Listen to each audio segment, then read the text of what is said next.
Y ya está con nosotros aquí Raicy Guerrero Castillo, a quien le damos la bienvenida a Milla Extra.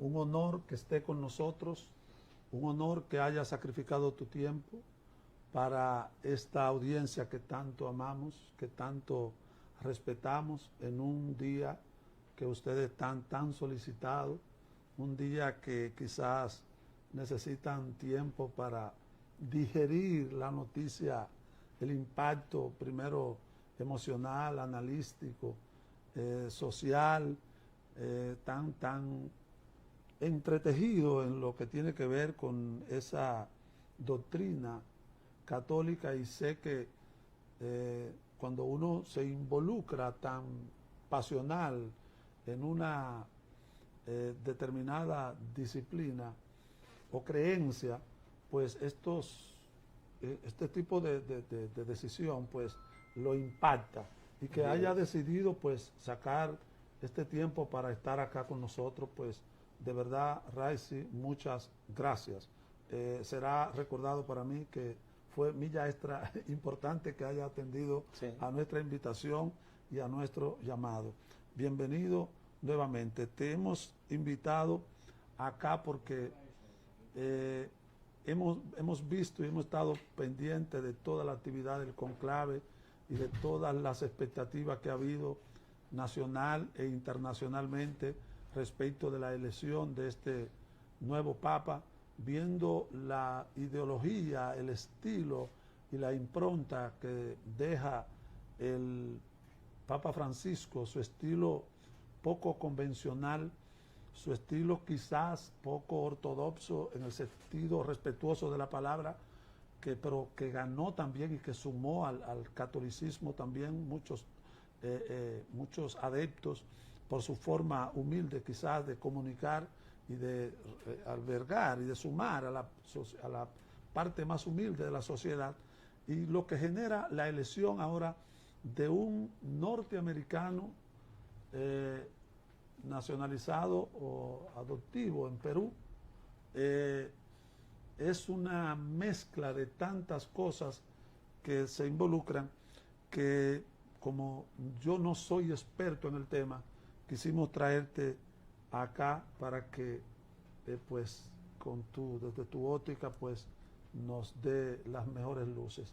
Bienvenido, para que por lo pronto salude al pueblo. Muy bien, bueno, pues saludar a toda la audiencia, al pueblo de Higüey y allende las fronteras higüeyanas también. Hay que saludar porque al escuchar todos los canales que transmiten este programa, pues uno sabe que tiene mucho alcance. Sí. Entonces, saludar a todos y bueno, agradecer también que me invite usted a su programa. Ciertamente, desde la fumata blanca que fue al mediodía, a las 12 del mediodía de aquí, ya eran las 6:30 de la tarde en Roma, sí. Hemos estado precisamente en medios de comunicación informando y comunicando a la gente. Como mi servicio en este momento tiene el compromiso de estar en Radio Callacoa, La Voz de la Altagracia, que es la emisora católica de aquí de Higüey, pues entonces desde que se avisó Fumata Blanca, avisó en el sentido de ver sí. La fumata blanca, pues entonces ya comenzamos a como hacer una atalaya esa fumata. Exactamente, exactamente, que es interesante eso, porque es una manera de significar que ha habido una elección positiva, sí. O ha habido un acuerdo entre los cardenales y se ha elegido a un papa. Bien. Sí, sí. Mira, Raicy, me hace una pregunta un oyente, y como yo tengo otras preguntas, quiero hacerte esta pregunta y dejarla a tu consideración. Si deseas responderla o no, respeto igual tu decisión. Pero él tiene que ver mucho con el tema ese de la elección. Él dice: Joel, por favor, pregúntamele a la persona que invitaste, ¿por qué, si puede ser electo un sacerdote no cardenal como papa, por qué los cardenales siempre eligen a uno de su propio colegio, o sea, a un cardenal? No, pero eso es sencillo. Ha habido votos a gente que no está en el colegio cardenalicio. Por ejemplo, el Papa Pablo VI, cuando era arzobispo de Milán, Giambattista Montini, que es su nombre de pila, recibió votos en el cónclave para ser... No ganó, pero recibió votos. Exactamente. Y el Papa Juan XXIII, que fue el elegido, inmediatamente le eligió cardenal porque vio en él las virtudes de un cardenal para ejercer la función de un cardenal. Entonces, nosotros no sabemos cuáles son las votaciones interiores, pero sí frecuentemente se ha votado por gente aunque que no haya ganado. Exactamente, que no está en el cónclave. Lo que ocurre es lo siguiente, que los cardenales, todo cardenal en primer lugar es elector de papa, y su primera función, además de que los cardenales son a modo de senado de el sumo pontífice, porque están para aconsejar al papa en los asuntos en los que tienen mayor capacidad. Por eso son elegidos también. Pero también, a su vez, son gente que tiene la preparación y la formación para ser papa. Okay. ¿De acuerdo? Por eso son elegidos y destacan. ¿De acuerdo? Nosotros hemos tenido a dos cardenales tremendos. Por ejemplo, el cardenal Veras era un cardenal destacadísimo que hablaba múltiples idiomas, así que cuando se fundó el CELAN, que es la Conferencia Episcopal Latinoamericana, tuvo una función destacadísima, porque en medio de esa asamblea que fue un poco improvisada por allá, a finales de los años 50, se necesitaba en ese momento, que se creía que el latín era la lengua que todos iban a hablar porque eran los años 50. Antes del concilio, pues no fue así, y entonces se tuvo que echar mano de la gente que sabía idiomas varios, y este cardenal destacó precisamente por eso. Luego tenemos al cardenal Nicolás de Jesús López Rodríguez, que era experto en ciencias sociales y que hablaba varias lenguas con mucha fluidez, y que además era un hombre de temple, de buen carácter y capaz de comunicarse con los medios de comunicación, que son los que dominan nuestro tiempo. Yo creo que se tendría que ver más con un voto a lo seguro.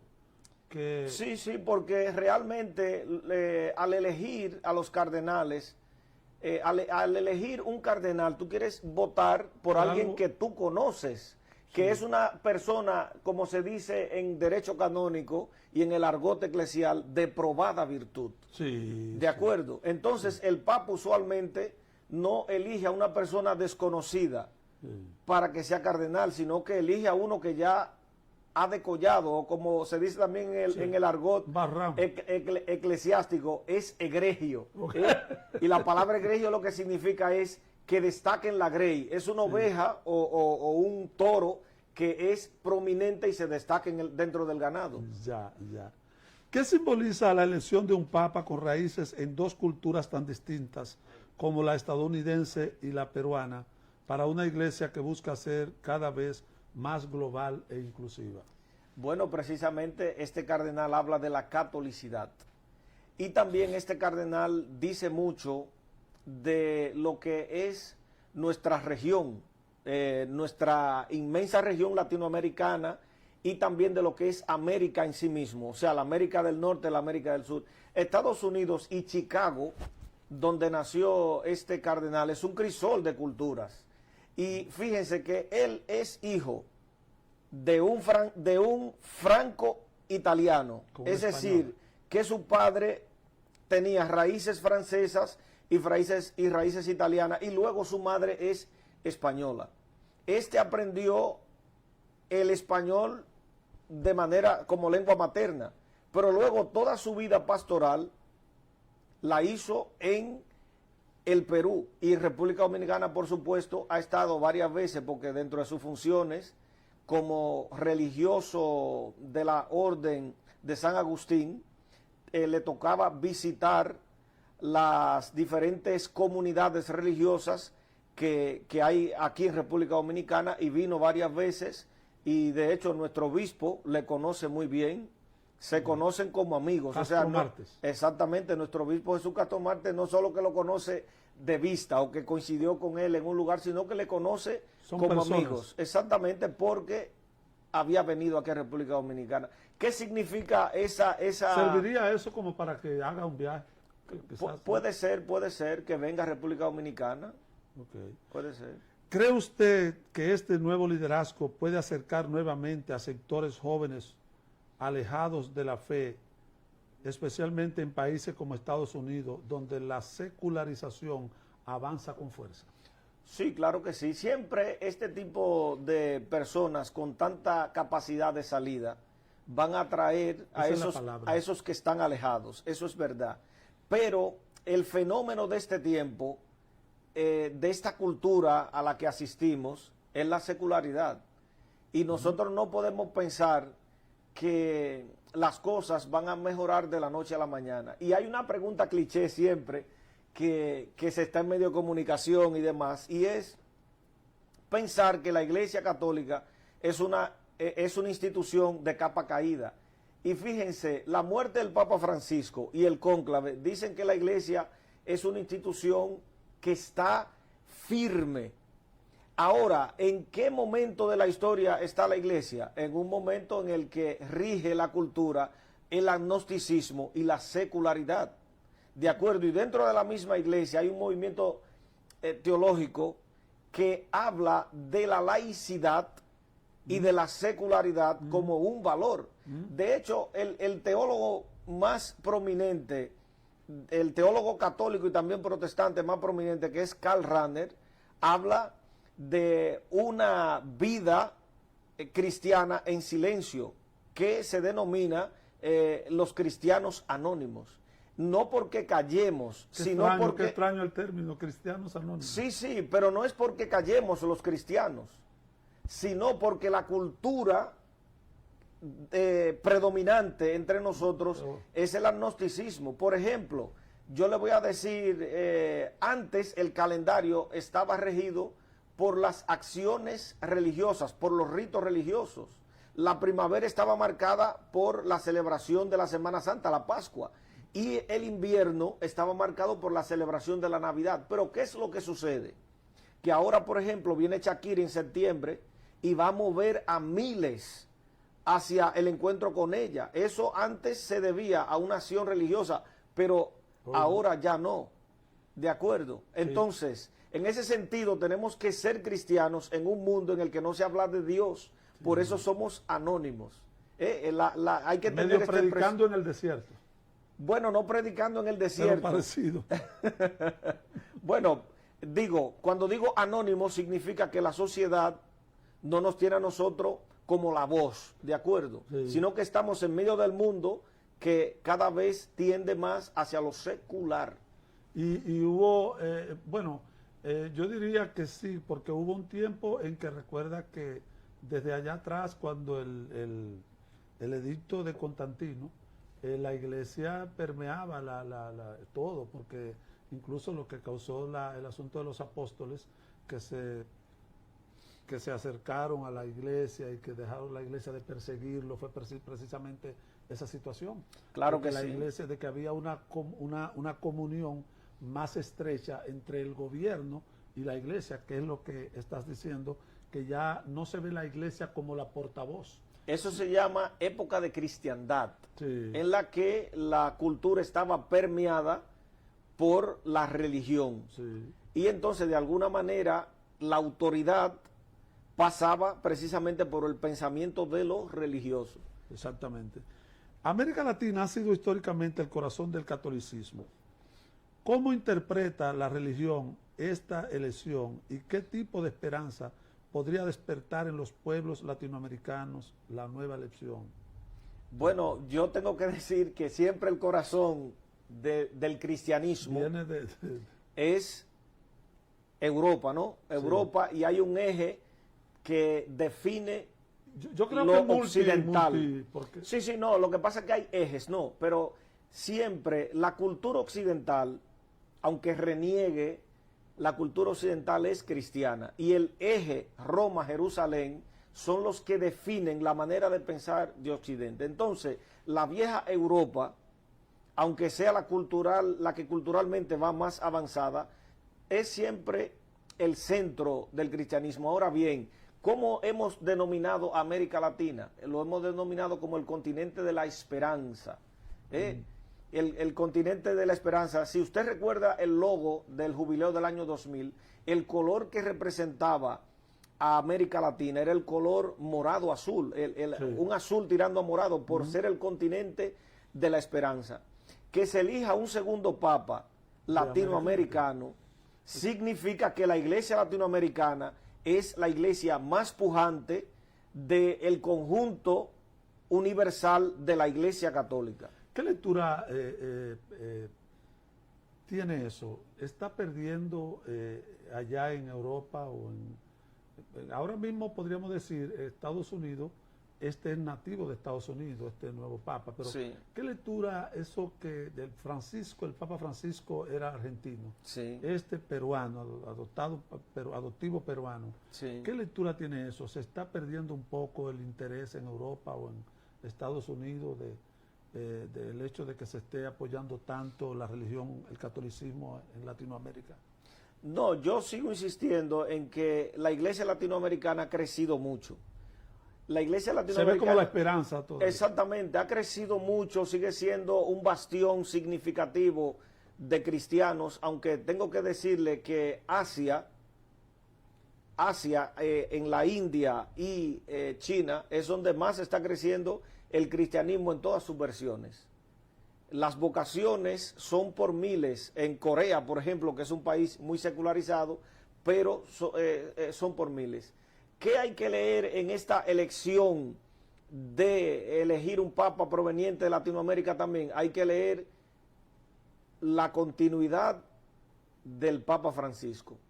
¿De acuerdo? El Papa Francisco ha puesto en el corazón de la iglesia la teología latinoamericana y los esquemas pastorales latinoamericanos. Sí. La iglesia latinoamericana es él hizo una transición prácticamente. Exactamente. De hecho, miren, hay un detalle que todos debemos de recordar. Cuando el Papa Francisco llegó a su pontificado, el libro que regalaba era el documento de la Quinta Conferencia Episcopal Latinoamericana que se hizo en Brasil. Se llama Documento de Aparecida. A todo el mundo le regalaba esto. ¿Por qué? Porque él fue el redactor de ese documento. Y luego ese documento es la base teológica y pastoral que tiene Francisco en su mentalidad. Ahora, cuando los obispos se reunieron para hacer esquemas y conocerse y decir las necesidades de la iglesia antes de entrar en el cónclave, en las votaciones, todos dijeron que el papa tenía que ser del perfil de Francisco y que fuera un papa. Y lo demostraron. Exactamente. No, y hay un detalle interesante. Todos los analistas, los vaticanistas, decían que este cónclave iba a ser reñido. Y hay especulaciones que dicen que en la primera votación, que fue ayer, ya había un alto porcentaje de votos a favor del Papa que ha sido elegido hoy en la tercera votación. Es decir, que el consenso ha sido significativo, muy significativo, y que los cardenales fueron muy conscientes al cónclave a hacer su función de elegir un Papa y no hacer controversias y a tener discusiones por posiciones particulares. Okay. ¿Qué lectura política o social podría hacerse de esta elección considerando las tensiones migratorias y raciales que viven tanto Estados Unidos como América Latina? Bueno, en Estados Unidos esto es un tema que va a calar muy fuerte, porque en Estados Unidos es un país de migrantes, ¿no? Sí. Y luego tiene 40 y pico de millones. Exactamente, es el hijo de migrantes el que ha sido elegido papa. Donald Trump, a su vez, también es hijo de migrantes. Sí. Pero Donald Trump ve la Iglesia Católica como un aliado de Estados Unidos y un promotor de valores, que es precisamente lo que quiere Donald Trump. A propósito de eso, Ojalá, con tu permiso, me dé una imagen ahí que tengo de Donald Trump, que preparó la inteligencia artificial, pero Donald Trump la retuiteó. Que te quería preguntar, ¿acaso tenía Donald Trump alguna idea de que eso iba a suceder así? Porque no solo el hecho de que la inteligencia artificial preparó el Papa Trump, sino, mira acá, sino que Trump lo retuiteó en su cuenta y lo celebró antes de que saliera electo un norteamericano, míralo ahí. Entonces yo pregunto, ¿qué está diciendo Trump ahí? ¿Está enviando un mensaje de algún tipo de vínculo? ¿Qué está diciendo Trump? ¿Qué te parece esa? Bueno, Donald Trump, mira. Sí. Es muy jocoso eso, es muy jocoso. Bastante jocoso. Bueno, Donald Trump dijo que se sentía honrado con que se eligiera a un papa norteamericano. Además, hay que decir una cosa, la Iglesia Católica en Estados Unidos, que a finales del siglo XIX fue bastante atacada por la política integrista norteamericana, es ahora la iglesia más sólida en Estados Unidos. Parece mentira que un país que tiene orígenes de protestantismos, pues la Iglesia Católica se ha convertido... Que salió de Gran Bretaña por eso. Exactamente, se ha convertido en la institución religiosa más fuerte, más sólida y que más ha conservado su principio, porque la misma Iglesia Anglicana en Estados Unidos tiene muchas divisiones, tiene muchos conflictos respecto de principios morales, ¿no? Y lo mismo pasa con las iglesias bautistas, metodistas, iglesias de tradición protestantes, ¿no? Bien. ¿Cree que la experiencia de vida del nuevo Papa le dará una visión distinta sobre la pobreza, la desigualdad o el rol de la iglesia en las periferias sociales? Bueno, hay que decir que este Papa viene de ese ambiente. O sea, este Papa viene de una región pobre del Perú, no viene de Lima, sino que viene de una región pobre del Perú. Incluso adoptado, no quizás por la pobreza, pero cuando tú pasas... No, porque se ha integrado, porque ha sido una persona que fue de misión a ese lugar, a trabajar con los pobres, literalmente, y se ha identificado totalmente con ese espacio. Entonces, su experiencia sí que le ayuda. Y además, él fue elegido cardenal por Francisco precisamente por ser un hombre de ese estilo pastoral. De modo que, ¿qué es lo que se espera de él? Bueno, que sea un papa cercano a Francisco. Hay un detalle que resulta un poco extraño, que muchos esperaban que de ser un papa continuista que eligiera el nombre de Francisco también. Sí, Francisco pero II. este ha elegido un nombre irruptor, que es León. Sí. Ahora bien, ¿por qué probablemente él eligió el nombre de León? Porque el Papa León es el Papa que inició la doctrina social de la Iglesia, con la famosa encíclica Rerum Novarum, o de las cosas nuevas. En la época convulsa... Yo cuando leí eso de León, al no conocer la historia tanto del catolicismo como usted, yo pensé, cuidado si se está refiriendo al león de la tribu de Judá. Cuando no, mire, Cristo. Le voy a mencionar unos nombres de papas, porque vamos por el Papa 14, que lleva el nombre de León. El primer Papa León es León Magno, que fue el que detuvo a Atila a las puertas de Roma. Atila iba a pulverizar la ciudad de Roma, y el Papa salió al encuentro de Atila, y Atila, al ver la figura del Papa León, se quedó convencido de que había que respetar la ciudad de Roma. Luego, este Papa también tuvo en los concilios, especialmente en Calcedonia, tuvo una participación importantísima. No obstante, otro Papa de nombre León, León III, el 25 de diciembre del año 800 fue el que coronó a Carlomagno como emperador de los germanos romanos. Y entonces en el siglo XVI tenemos un papa renacentista de la familia de los Médicis que se llama el Papa León X, que fue un papa de una visión humanista tremenda y que fue el Papa que tuvo que enfrentar a Martín Lutero, ¿no? Que le tocó ese momento difícil de la reforma protestante. Y finalmente entonces este Papa novedosísimo para su época, que es León XIII. En términos de doctrina, ¿podríamos esperar una postura más abierta o moderada en temas sensibles como el papel de la mujer en la iglesia o la diversidad sexual? Yo le voy a decir algo. Primero, Francisco, la prensa vendió a Francisco como una persona abierta en esos temas que usted ha mencionado, pero es que eso es parte de la doctrina de la iglesia. Eso es parte de la doctrina de la iglesia. Si usted se lee los documentos de la doctrina de la iglesia más reciente, esos son temas que están ahí.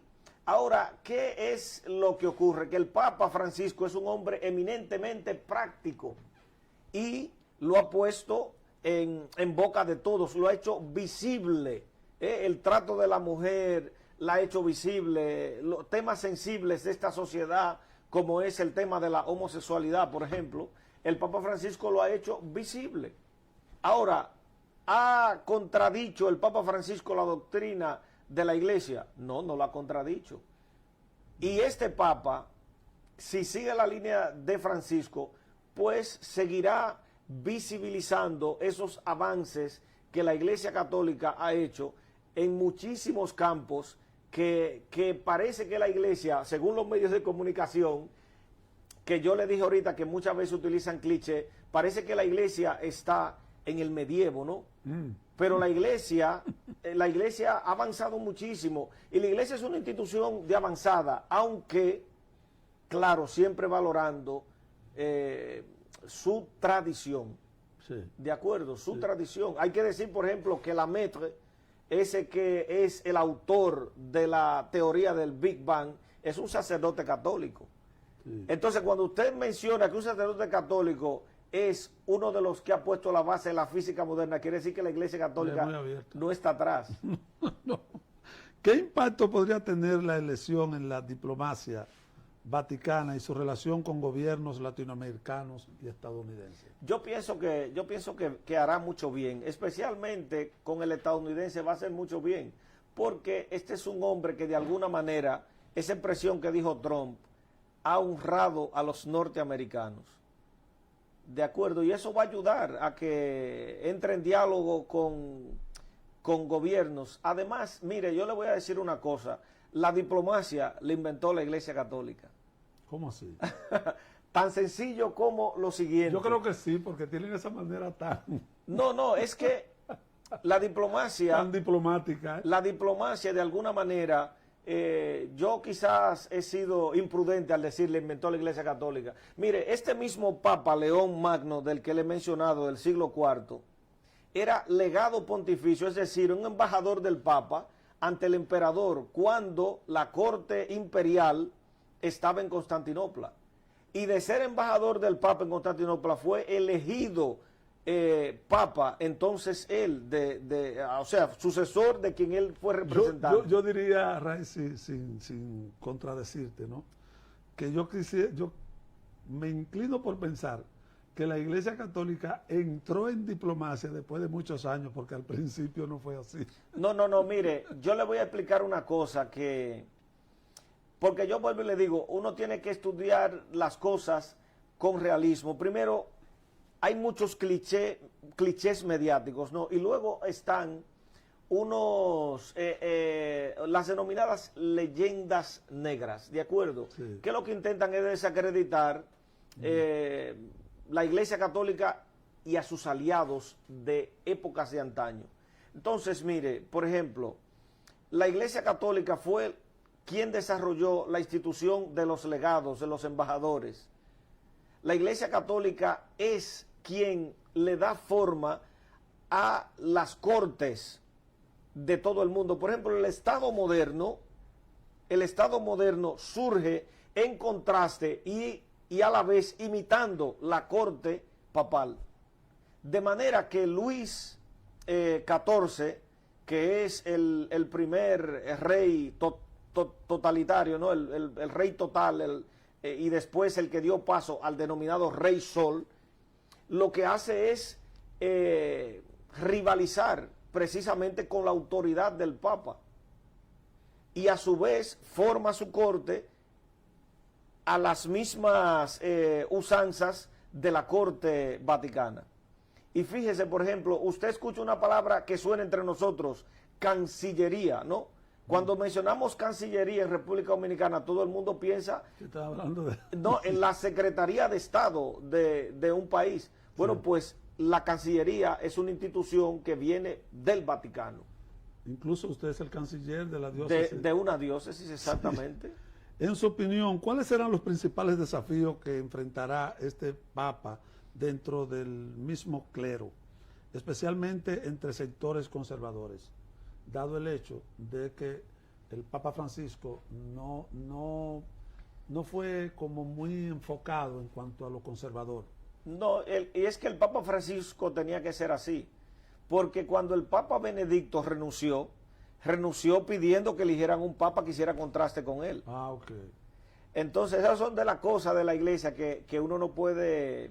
Todo fue un uniforme. Entender, ¿no? Porque usualmente en un gobierno político, ¿no? Se dice que el poder nunca se cede. Usted no ha escuchado nunca esas expresiones, ¿verdad? El poder nunca se cede. Pues bueno, el Papa Benedicto, Joseph Ratzinger, salió de Papa pidiendo a los cardenales que eligieran a un Papa que hiciera contraste con él, y eso ha sido Francisco. Pero ahora, ¿dentro de la iglesia se trata de poder o de liderazgo? Bueno, yo le voy a decir un detalle interesante. El poder es un instituto social, ¿de acuerdo? O sea, no puede haber sociedad humana si no hay intereses de poder. Ahora bien, hablemos de liderazgo. Y yo, mi posición teológica es que Dios donde se revela es en la historia. Sí. Y la historia no es fuera de la realidad, sino en esta realidad. En el contexto. ¿De acuerdo? Entonces, en la iglesia se fomenta mucho el liderazgo. Sí. Y la formación de los sacerdotes siempre va... Pero no se deja detrás el poder. Lo que yo le insisto en decirle es lo siguiente, de que en todo espacio humano hay una dimensión de poder que tiene que ser asumida. Cuando usted habla de autoridad... Me gusta la manera elegante. No. Sí. Intento ser explicativo más que elegante. Sí. Cuando usted habla de autoridad, usted está hablando de que alguien tiene que ejercer esa autoridad, y esa autoridad hay que identificarla con eso que usted quiere llamar poder. ¿De acuerdo? Y poder... No fui yo, fue usted. Desde ya se habla de un Papa puente entre dos mundos. ¿Cómo puede ese rol aportar a la reconciliación entre culturas, ideologías y generaciones? Ya, nosotros en la iglesia somos formados para estar en diálogo con todo el mundo. Y este Papa y el Papa Francisco y el mismo Benedicto XVI son hombres que lo que han aprendido es hacer puente. Si usted me pregunta a mí que cuál es mi pensador o filósofo favorito, yo le voy a decir que Nietzsche. Okay. De acuerdo. Y algunos... Mira, yo difundí muchos pensamientos y muchas frases del Papa Francisco. Claro. Sí. Y por ejemplo, yo quiero que usted sepa que ese documento, Rerum Novarum, es un documento que dio paso a la política universal, o sea que propuso una doctrina que después fue aplicada en la política universal, que aportó, por ejemplo, eso que celebramos el día 1 de enero, esa encíclica, 1 de mayo, perdón, esa encíclica fue en defensa de los derechos de los trabajadores. Si cada Papa dentro del credo trae consigo una visión y estilo propio de su oficio, ¿qué se especula a lo interno de la iglesia que traiga a diferencia del Papa Francisco? Rapidito que se me está yendo. Yo le voy a decir algo, donde único hay verdaderamente continuidad de Estado es en la Iglesia Católica. Porque nosotros somos muy fieles a las tradiciones y hay continuidad de Estado, y es normal que el que llegue imponga su impronta.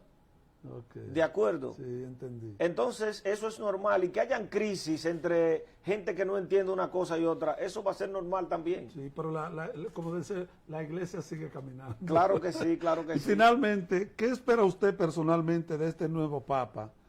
¿Qué legado cree que puede dejar en esta etapa crucial de la historia de la iglesia? Bueno, yo lo que quiero precisamente es que este Papa cumpla su rol de ser artífice de la unidad y que, aunque él tenga una idea clara de iglesia, que él fomente la diversidad en la iglesia.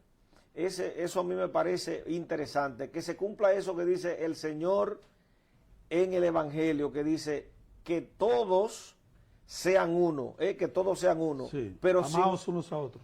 sin eliminar la posibilidad de que todos aportemos precisamente lo que cada uno tiene, lo que cada uno es, su historia personal. Sí. Jesús dijo, en estos sabrán que son mis discípulos. Exactamente. Se aman los unos al otro.